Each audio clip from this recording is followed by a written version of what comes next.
Parce que quand on dit aux gens qu'on a 40 ans, bien sûr, les gens te disent non, mais ça va, c'est pas vieux 40 ans. Non, c'est pas vieux 40 ans, mais c'est vieux d'un coup. En fait, c'est ça le problème, c'est que c'est vieux soudainement. Parce qu'on vieillit depuis qu'on est né, bien sûr, mais c'est un processus qui est lent et progressif, si bien qu'on se voit pas vieillir.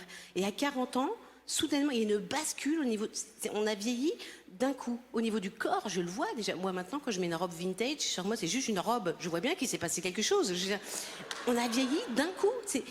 Et c'est terrible ce sentiment d'avoir vieilli d'un coup. C'est encore plus terrible quand on est une femme d'ailleurs, parce que quand on est une femme, il faut en plus qu'on accepte cette loi, parfaitement injuste, hein, qui veut que les hommes de mon âge, auxquels je pouvais prétendre avant, peuvent eux soudainement prétendre à beaucoup plus fraîche que toi. Et c'est une loi qu'on accepte tout à fait spontanément. Moi, je me suis rendu compte que spontanément, je regardais plus les hommes de mon âge dans la rue. C'est terminé. Enfin, si, je les regarde. Mais je les envisage plus. Je les regarde. Je les regarde comme un naufragé sur une île déserte qui voit passer le 10e avion de la journée un peu trop loin de l'île pour qu'il l'ait vu. C'est comme ça que je le regarde, mais je l'envisage plus. Mais il y a une bascule au niveau des exigences pour la femme de 40 ans. L'autre jour, j'étais dans la rue et je vois un chauve passer. Et je pensais à autre chose comme ça, puis d'un coup, je me dis, tiens, il est pas mal ce mec. Un chauve. Non mais je peux envisager sexuellement un chauve aujourd'hui. Non mais c'est tragique. Enfin, je veux dire, il y a vraiment quelque chose de... Non mais c'est tragique parce que je veux dire, moi, dans le sens où moi, il y a un an, les chauves, je les regardais avec un mélange de compassion et d'amusement, légèrement condescendant. Quoi. Pour moi, le chauve, c'était une espèce à part de l'humanité. C'était entre l'aveugle et l'humain, le chauve, quoi.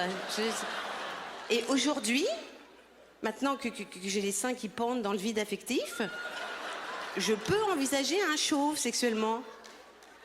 Non mais c'est tragique vraiment ce qui se passe à 40 ans pour une femme. Moi maintenant quand je suis au maximum de l'optimisme et que je me mets à rêvasser un peu comme ça, la première idée qui me vient, c'est oh, j'espère que le prochain mec qui voudra bien me baiser me plaira un peu. C'est à ça que je pense quand même. C'est tragique. Et les gens qui te disent mais non, la vie commence à 40 ans. Mais c'est faux, la vie commence pas à 40 ans. C'est vrai qu'aujourd'hui on a des espérances de vie 80 à 85 ans, c'est énorme. Mais on a la même usure du corps qu'en 1789 en fait. C'est ça le problème fondamental. Que moi je sens que je suis foutue physiquement, je suis flinguée, je suis fatiguée. Quand il pleut, je boite, c'est fini, enfin, c'est terminé. Le matin, je me lève, jusqu'à midi, j'ai la gueule de Mohamed Ali, la voix de mon père. Enfin, mes cellules se reproduisent plus manifestement. Je sens mes organes dégénèrent vraiment. Non mais je le sens vraiment. Quand je mets pas de déo, je sens la soupe maintenant. La soupe? Mais pourquoi la soupe? Je mange même pas de soupe d'ailleurs, c'est même pas ça, parce que je peux plus rien manger, je digère plus rien, on ne digère plus rien. Moi, ce système digestif est périmé, il n'était pas fait pour durer, vraiment. J'ose même plus pisser sous la douche, parce que chaque fois que je pisse, je chie un peu maintenant. Non, non, un peu. Mais suffisamment pour pas avoir envie que ça se passe sous la douche. Voilà, merci de m'avoir écouté, bonsoir.